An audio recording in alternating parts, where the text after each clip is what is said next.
रमला रम खटिया यो गरम गरम गोरसी ऐसने में कौन जही किरवई यो बोरसी तरीदार गोरसी लगाए डोकरी मान हाँ खटिया डोरी हाँ सुताए नाती ना तरल कांचा हो जाए तो सुखा जाए। अब लइका थोड़े उठी हो गोदरी कथरी नावा रथे तेल गोदरी कथे और जे चिथरी चिथरी हो जाए रहे ते कथरी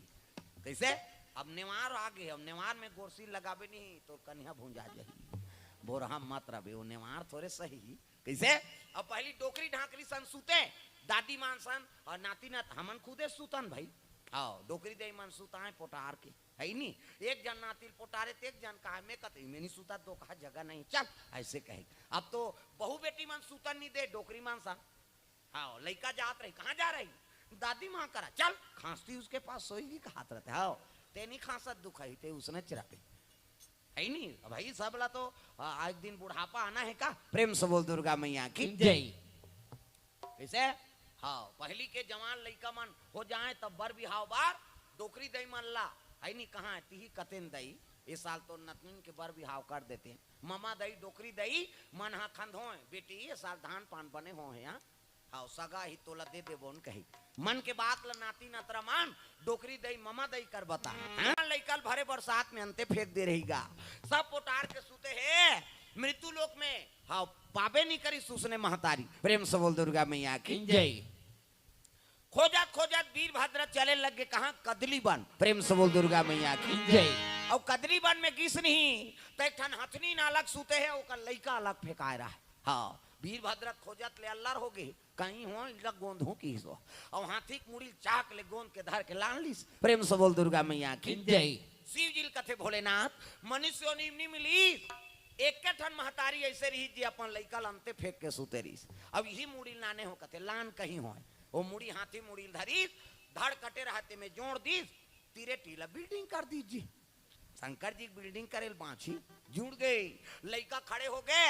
हर हर महादेव का हाँ ये दे मुड़ी ठीक है दादा अब वो खबरदार होशियार मुंडी उड़ा दूंगा कहा ये मुड़ी ठीक है। पार्वती लइका जी के की पार्वती देखते तो बड़े जान सुपासन कान सोर इसने नहीं री से कत बने मुड़ी वो मुड़ी खराब रीसो प्रेम से बोल दुर्गा मैया की जय। विवेकी मुड़ी है ज्ञानवान अब आज लेकर पेड़ी नाम धर देता हूँ कैसे गज मतलब हाथी आनंद मतलब मुड़ी ये लइका का नाम जय। और उसने किसी से तब तो पार्वती का मन आनंद हो गए हाँ प्रणाम करे लगे गजानन बड़े बेटा का नाम सदानंद और छोटे बेटा का नाम गजानन प्रेम से बोल दुर्गा मैया की जय।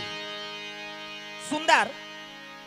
दो पुत्र हो गए काकर गजानन और सदानंद मानस पुत्र है मान प्रेम से बोल दुर्गा मैया की जय। पार्वती मैया बैठे हैं दोनों पुत्र है सदानंद और गजानन मानस पुत्र तब ओकर मन में एक ठन इच्छा जाग गए शिव जी माला जाप करते कर चल दी है नहीं।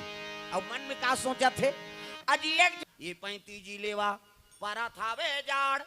नाक सन सनावा थे दांत किन किनावा थे ना डुबुक डुबुक डबका थे चाहा के पानी अतेक बाटू नहीं पूरे उडार दे पानी सक्का न दूध दिखे लाल लाल पानी मोठार भसका थे फूट का चानी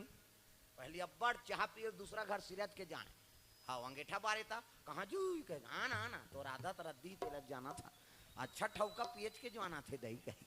हाँ सियाना मन 4 घर चाह नहीं पीती थे ओकर पेट नहीं भरती कैसे भाईचारा रही से अब तो कौन होल काकरोस कोई मतलब नहीं है प्रेम से बोल दुर्गा मैया की जय। डुबुक डुबुक डबका थे चाहा के पानी अतेक बाटू नहीं पूरे उडार दे पानी सक्का न दूध दिखे लाल लाल पानी मोठार भसका थे फूट का चानी पहले बड़ ओट चटके औ चाटते तौ चटकती औ चाटते तौ चटके पहली कहाँ